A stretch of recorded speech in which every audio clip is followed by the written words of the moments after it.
All right, hope everyone's doing well. Thanks for tuning in. So, interesting times we're having right now in the markets. As you guys know, there's been re-escalations between the US and Iran. You can see right here, all of the breaking news has been pretty serious. US official Iran opened fire on commercial ships in Hamas. Iran's targeted US military facilities in Bahrain. Bahrain, I don't know how to say that, but yeah, and destroyed radar systems. U.S. strikes dozens of Iranian military air defenses, direct hits against the U.S. Navy, air raid.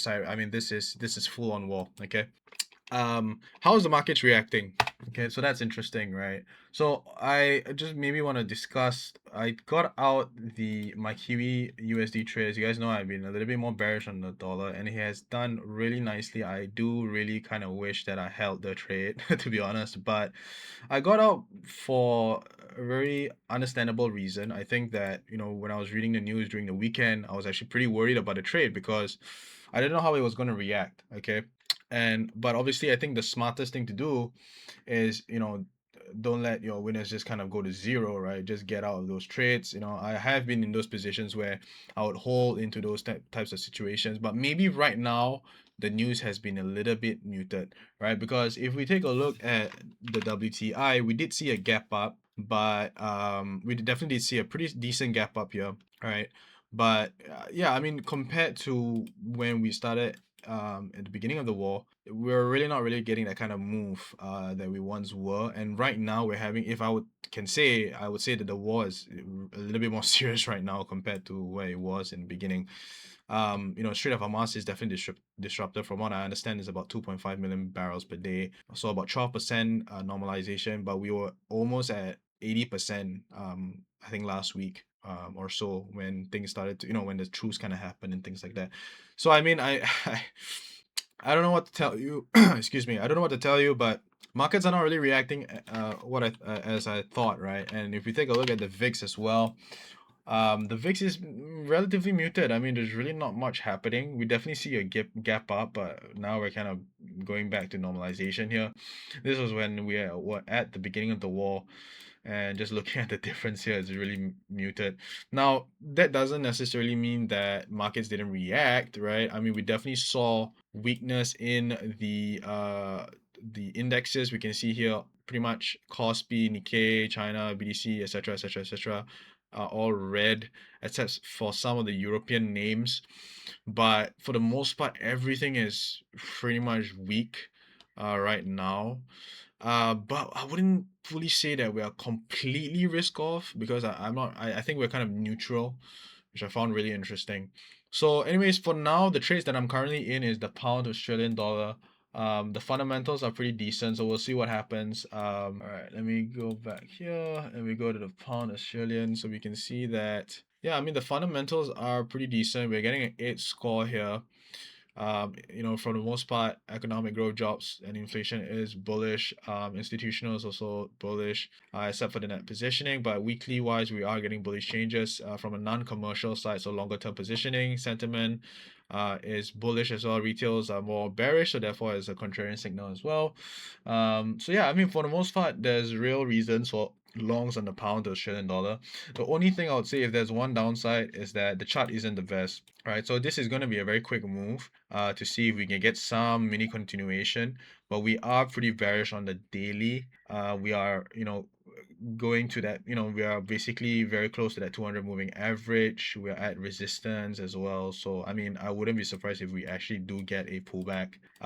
If we do, so be it, it's fine. I have to just accept it. But this is the 4 hour. This is kind of what I was looking at. I did see some bullish momentum. We took out this high and we're pulling back into our fib level. So, it gave me some reasons. It's very choppy, I would say that for sure. But yeah, the next one would be CAD JPY that I'm currently in. Trying to piggyback the oil movements, but definitely didn't really see much of any crazy spike. But I do hope that we can get some moves here. If we do get it, it'll be great.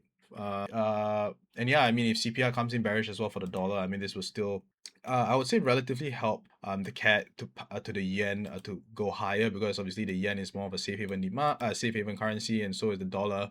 So that would probably weaken some of the safe haven names, and that could strengthen the CAD. Okay, but we'll see. Yeah. So CAD JPY as well. Like I said, fundamentals are pretty decent. Everything is all fundamentally driven, right? So I wouldn't be doing this if we didn't get some fundamentals here. We are getting a 10 score right here. So inflation, jobs, economic growth is pretty decent. Only the institutional activity is not really that great. But other than that, yeah, we are seeing some real reasons for CAD to go higher here. So interestingly enough, if we take a look at the currencies that are stronger right now, so we can see that the New Zealand dollar is the main stronger name right now, and what have you. So I'm definitely looking more towards the Kiwi side. I think if we look at it from a divergence heat map, we can see the Kiwi is getting a really strong reading across pretty much all the asset classes. The pound as well, more or less, except for against the New Zealand dollar. But for the most part, I think like USD, Euro is, not Euro, but for USD and Swiss franc, we are getting some strength. But the Kiwi is something that I really want to focus on for longing. We are bullish from fundamentals, from a bank research standpoint, central banks, but very bearish on the COT side. However, I do want to also mention that we are bearish on the Kiwi, but the COT positioning is actually priced for mean reversion, right? Because we're at the 4 percentile. 4% at the 52 week percentile. So basically, we're super crowded, super bearish. We are getting some decent open interest as well, right? So interest in this name, and we can see that shorts have just been piling on the Kiwi. But if we take a look here at the fundamentals, we're actually starting to get some strength coming in, right? If we go ahead take a look at the economic heat map, bring out this one instead, the economic surprise index. The Kiwi is actually getting a 71.43% from a fundamental standpoint. So relatively strong, as compared to some of the other names here. All right, so I think AUD and ZD shorts would make sense. So yeah, that's the reason why I was still long against the Swiss franc. Very up there for, we are at a tightening stance right now. So they're definitely looking to hike more over time. We already had a hike of 25 basis points. So now we're at 2.5%. We can see implied growth, they're looking at it to continue higher. And, if we take a look here at the inflation side, we are at 3.10%. Interest rates are still at 2.5%. So therefore, it's still really low when you talk about it from a real interest rate standpoint. Therefore, there's still some room for the RMB to actually hike. Okay, so I think Kiwi has some real potential. It's one of the main ones that are very open to tightening, and very keen on doing it as well. So yeah, I want to definitely look at Kiwi names for sure for longs. I think there's a real reason for it to continue. So NZD JPY, definitely one of them. I'll probably talk a little bit more about how I want to enter, because I haven't done any of that yet. I would say if we get a bearish reading on the US dollar for CPI, then I might look for a pullback into the Kiwi to continue for higher prices. So what's next? NZD Swiss franc, super bullish, right? So this is not something I'm gonna chase. I'm 100% gonna wait for a pullback if we can get it. We might not get it, to be honest, but I'll wait for some sort of pullback. Yeah, and maybe for shorts, the euro is super weak right now. So I'm actually going to look for some shorts on the euro to Kiwi. I think we could see some shifts here. Potentially, if we take a look at the euro, we're getting a really bearish score here. And yeah, I mean, for the most part, we are seeing some weakening growth on the GDP side. We're seeing some weakness in CPI, retail. I mean, it's still elevated, but we are seeing some weakness and easing coming in. But like I said, the main risk over here that we need to be aware of is the escalation. So be aware of those things and watch how the market reacts. Okay, that's because that's the most important. But yeah, the NZD is still the stronger name here. So yeah, I would like to short the Euro NZD as well. I think it will be very interesting. This is probably one of the main plays that I'm looking at. Very clean. I like how we're below all the moving averages, and we're very early into the move, so therefore there's a very good chance for even potential targets at this daily low.